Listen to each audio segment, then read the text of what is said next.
Bienvenidos a Energías Eficientes, serie en la que hablamos de la realidad energética de nuestro país. Yo soy Enrique Moravia. ¡Quique! Volviste a usar todo el agua caliente, no me puedo bañar. Y ella es mi mujer, Mariana Moravia.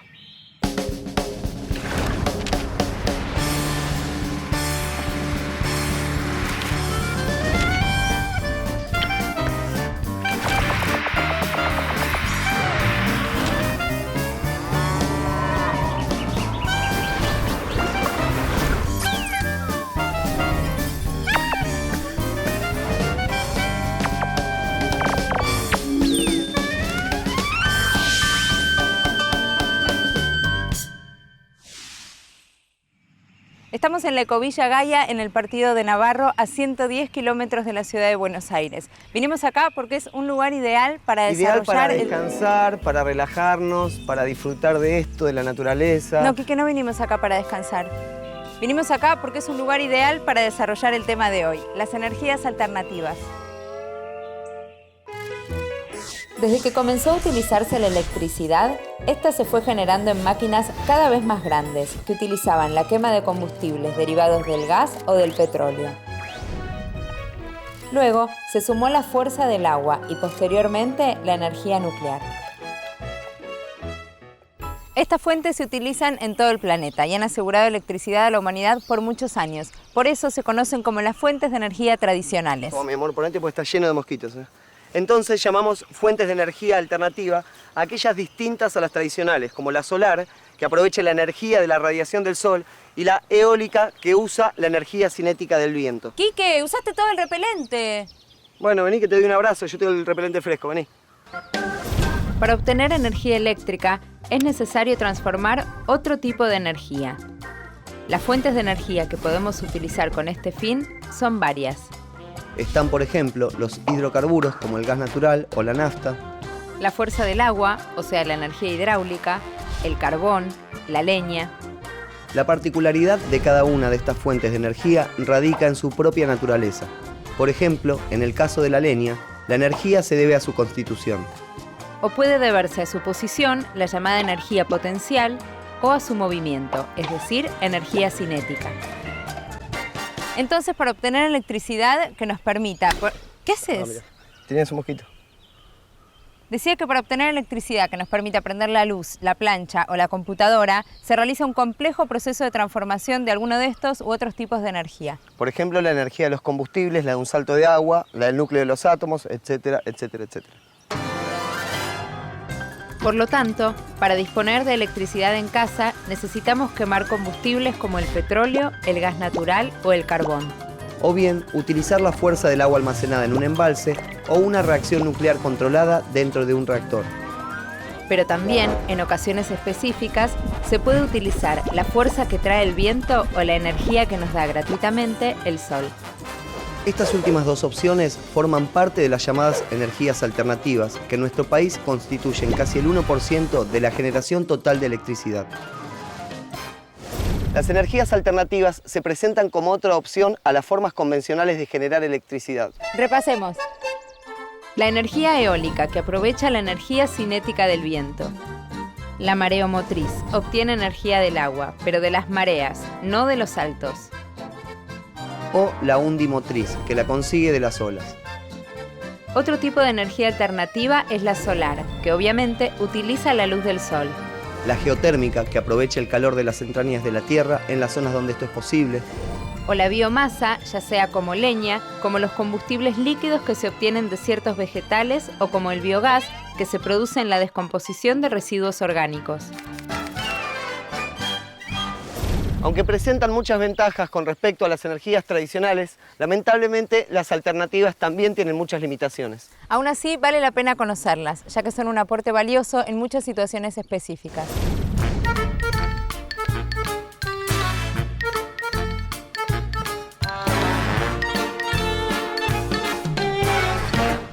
¿Qué haces? Me estoy haciendo unas papitas al horno solar con un poquito de romero. ¿Qué vas a almorzar a las 10 de la mañana? No, las estoy poniendo ahora, pero seguro que para la noche van a estar listas. No, Quique, este artefacto está diseñado para capturar la energía solar y calentar su interior. Estas papas van a estar en menos de 1 hora. Solo hace falta un día soleado para cocinar cualquier comida. Esta es básicamente una de las maneras en que se puede aprovechar la energía solar, a través de colectores solares. Así como ese colector permite cocinar, este otro especialmente diseñado brinda agua caliente a una casa. Estos colectores son cada vez más populares en el uso hogareño. Podríamos comprarnos uno, ¿no? Sí, están a la venta en muchos comercios. El sistema consiste en un circuito cerrado de agua que circula a través de una serie de tubos dentro de una caja negra. Dicha caja está cerrada con un vidrio en su parte superior como un mini invernadero. Dentro de esta caja se logran grandes temperaturas cuando incide el sol. Este calor se transmite al agua, que pasa por un intercambiador de calor similar a un termotanque antes de ser utilizada en el hogar. Si bien no se reduce el consumo eléctrico con el uso de esta tecnología en nuestros hogares, sí se pueden lograr importantes reducciones en el consumo de gas natural que usamos para calentar el agua. Ahí sale caliente de nuevo. Lamentablemente este aprovechamiento depende de las horas de sol que tengamos en el lugar. En un día nublado o de noche no podremos obtener nada de esta energía. Por eso es necesario complementarlo con métodos convencionales. El mismo principio de los colectores solares se utiliza a gran escala para generar energía eléctrica. Colectores compuestos por miles de espejos concentran la radiación solar en un punto llamado receptor, donde se calienta el agua u otra sustancia hasta convertirla en vapor. Este vapor, como en las centrales térmicas a vapor, es utilizado para mover grandes turbinas, que a su vez hacen girar un generador eléctrico. Estas centrales solares termoeléctricas necesitan una superficie de 10 a 100 veces mayor que la necesaria para una central térmica convencional. Y solo pueden instalarse en zonas muy específicas con un alto índice de irradiación solar y muchas horas de luz. Además, dada la gran cantidad de espejos y el posicionamiento individual de cada uno, su construcción y el mantenimiento son muy caros.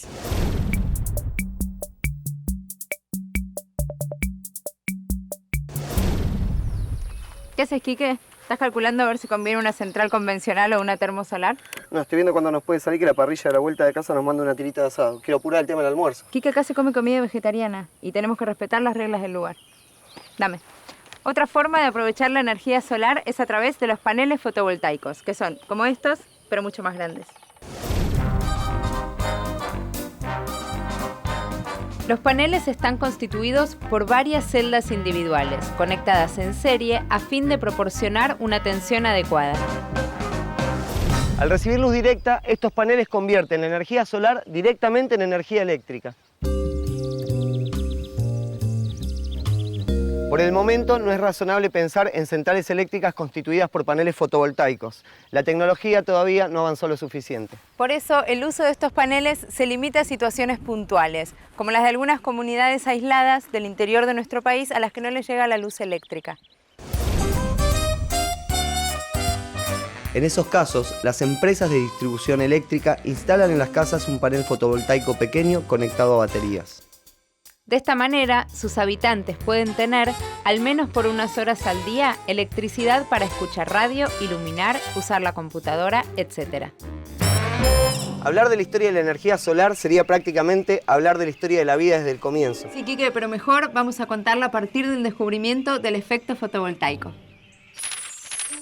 El efecto fotovoltaico fue descubierto en 1839 por el físico francés Becquerel. Recién en 1883 se construyó la primera célula solar. Albert Einstein obtuvo el Premio Nobel de la Física por la explicación del efecto fotoeléctrico, pero la aparición de una tecnología utilizable recién llega con el desarrollo de la industria aeroespacial.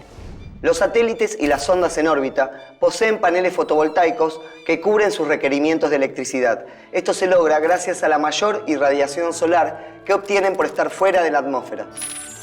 La solar es una energía limpia que no genera gases de efecto invernadero. Sí, lástima que por su construcción y mantenimiento la central solar termoeléctrica sea tan cara. Bueno, es cara por ahora. Sí, además la energía fotovoltaica no es viable a gran escala y las dos solo generan electricidad cuando hay sol. Sí, pero no necesita combustible de ningún tipo y no reduce los recursos energéticos fósiles. Sí, pero siempre hay que tener baterías o algún sistema de generación eléctrica para cuando no hay luz solar. No genera ruidos. Su uso es limitado. Además... Espera, Mariam, porque en realidad hablar de energía solar es hablar de muchas energías que utiliza el hombre, porque la mayoría depende de ella. Las diferencias de temperatura causadas por el sol en las distintas masas de aire provocan los vientos que se usan para generar electricidad. El sol también es el motor del ciclo del agua. Este genera evaporación y lluvia que alimenta los ríos que se usan para generar hidroelectricidad. Gracias al sol se desarrollan las plantas y los árboles mediante la fotosíntesis. Estos vegetales nos permiten utilizar la madera como leña o carbón vegetal. Y como si fuera poco, con el paso de millones de años, los restos del mundo vegetal y animal enterrados originan los combustibles fósiles: carbón, petróleo y gas utilizados como fuentes de energía. La energía geotérmica, que proviene de las entrañas de la Tierra, la de las mareas, que depende del ciclo lunar, y la nuclear, que proviene de la energía interna de los átomos, todas son independientes del Sol. ¿No sentís como un olor a quemada? ¡Uy, las papas! Te dije que se hacían en 1 hora.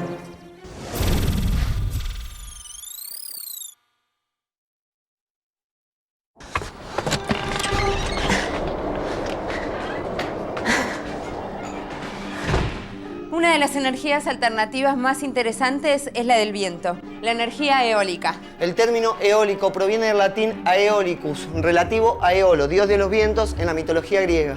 En este momento, con esas máquinas que están afuera, se está generando electricidad simplemente a partir del viento, sin ningún otro tipo de combustible.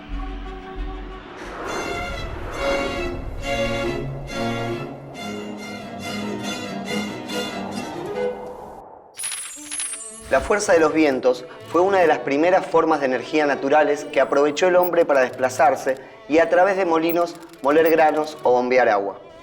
La primera referencia histórica del uso de los molinos data del siglo V a.C., en una zona cercana a Irán y Afganistán.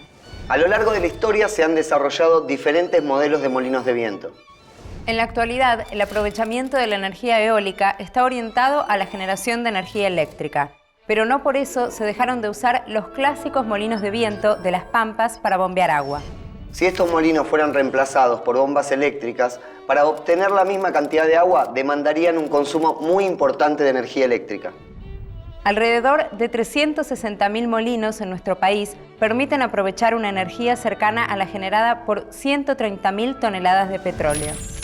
Desde que aparecieron los molinos diseñados para generar electricidad, este tipo de generación eléctrica evolucionó de manera cada vez más eficiente. Los aerogeneradores son cada vez más grandes y sofisticados. Algunos son tan altos como un edificio de 25 pisos.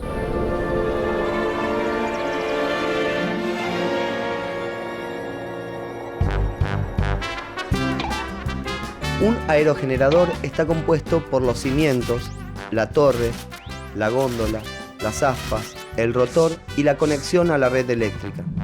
Salvo la torre, los cimientos y las aspas, todo lo demás se encuentra en la góndola. La góndola gira alrededor de la torre para poder enfrentar al viento cuando está generando. Las aspas y el rotor giran por la energía cinética del viento que transmite su movimiento a una caja de engranajes.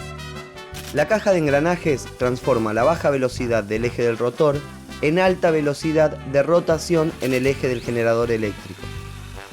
Y el generador transforma esa energía en eléctrica.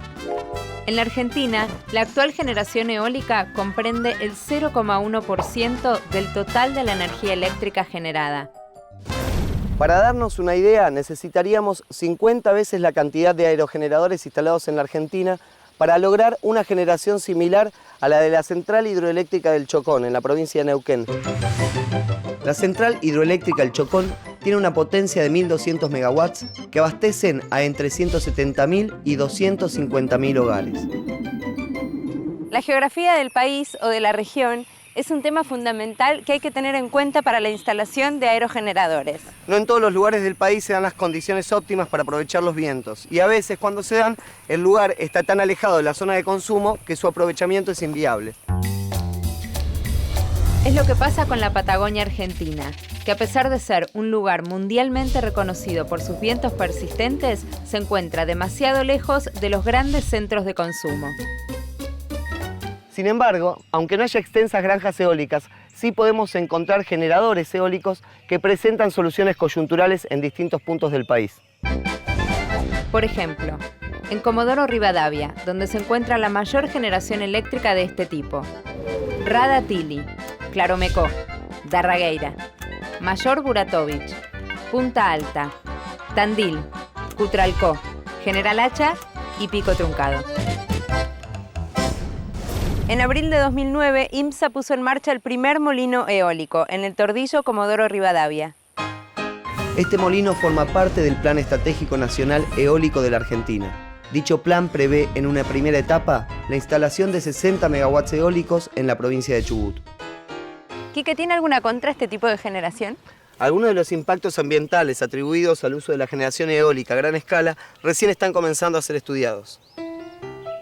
Ejemplos de ellos son el impacto en fauna, sobre todo en las aves migratorias, el ruido producido por las turbinas, el impacto visual y el uso de la tierra. Una granja eólica necesita entre 500 y 1500 veces el terreno utilizado por una central termoeléctrica tradicional de la misma capacidad y entre 2000 y 8000 veces el terreno necesario para una central nuclear. ¿Qué te pasa, Quique? No, estoy muerto de calor, María. De repente no corre una gota de viento. Otro factor negativo que aún no está resuelto por completo es la perturbación que pueden introducir al sistema eléctrico las variaciones del viento. Ah, sí, ese es un tema complicado. La energía generada depende de la velocidad del viento al cubo, de modo que una mínima variación de esta produce grandes cambios en la generación eléctrica. Si estuviera conectado al Sistema Interconectado Nacional, habría que tomar muchas precauciones y realizar controles adicionales a los usuales, porque las variaciones producidas podrían generar serios problemas de estabilidad en el sistema.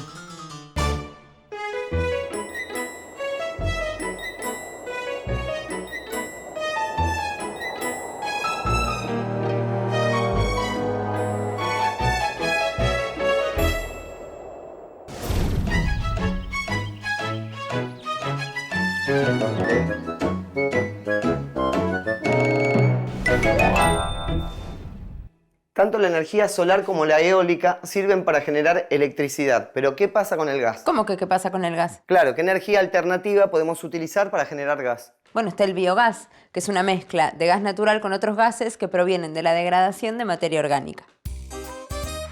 Cuando materia orgánica como el estiércol o residuos vegetales se fermentan en presencia de oxígeno, se genera dióxido de carbono, porque las bacterias que degradan esa materia respiran oxígeno y exhalan dióxido de carbono como cualquier animal. Ahora, cuando el proceso de fermentación se produce en un medio en el que no hay oxígeno, aparecen otro tipo de bacterias llamadas anaeróbicas, que no necesitan oxígeno y además de eliminar gas carbónico, expulsan otro gas, el metano. El biogás se produce en un recipiente cerrado que se llama biodigestor. El biodigestor tiene un conducto de entrada por el cual se suministra materia orgánica, como estiércol o residuos de mataderos, mezclada con agua. Los materiales que ingresan se llaman afluentes y los que egresan, efluentes. El proceso de digestión que ocurre dentro del biodigestor libera energía química contenida en la materia orgánica que se convierte en biogás. El conocimiento del biogás es muy antiguo. Se produce en forma natural, principalmente en los pantanos. Es por eso que al metano se lo suele llamar el gas de los pantanos. Al biogás obtenido en un biodigestor se lo puede utilizar como si fuera el gas natural que normalmente usamos para cocinar, calefaccionar, para algún proceso industrial, etc. Pero con la ventaja de poder obtenerlo en forma continua y aún estando en una zona aislada a donde no llegue el servicio de gas natural. Por otro lado, los residuos de los biodigestores son un excelente abono natural que permite recuperar suelos degradados por cultivos intensivos.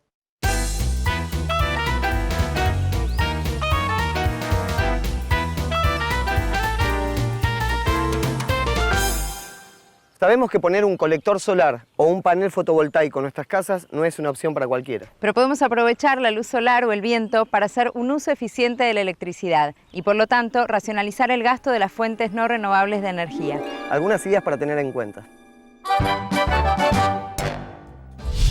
Si arregla todas las ventanas, puertas y tambores de persianas mal ajustadas que puedan producir corrientes de aire, necesitará usar menos calefacción en invierno. Usted puede aprovechar la luz natural del sol empleando colores claros para decorar su casa, ya que absorben menos luz y la reflejan. Al comprar una vivienda deberíamos fijarnos en las características térmicas de la construcción. Para mantener la misma temperatura interior, una casa bien aislada consume la mitad de energía que otra que no lo está.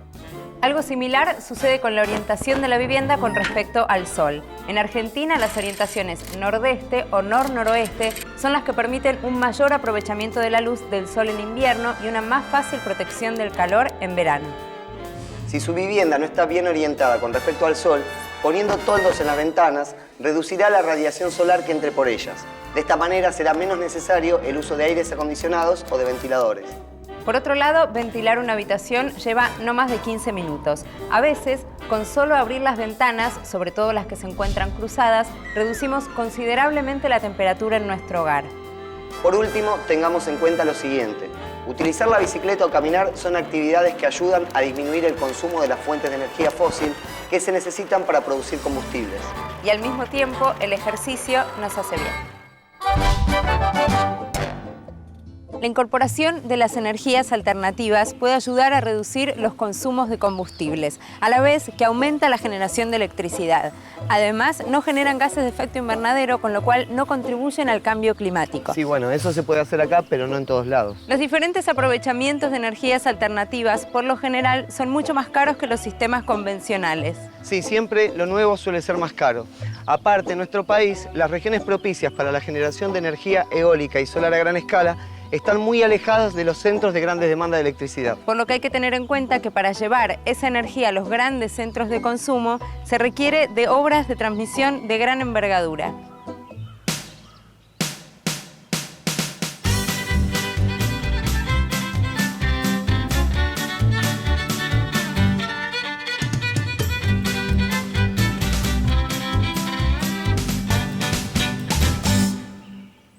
Como vimos hoy, las energías alternativas y las tradicionales no son rivales, sino muy buenos complementos. ¡Quique! Dale, Marian, apurate que a las 8 juega Racing y quiero llegar para ver el partido. ¡Te terminaste todo el agua caliente de nuevo!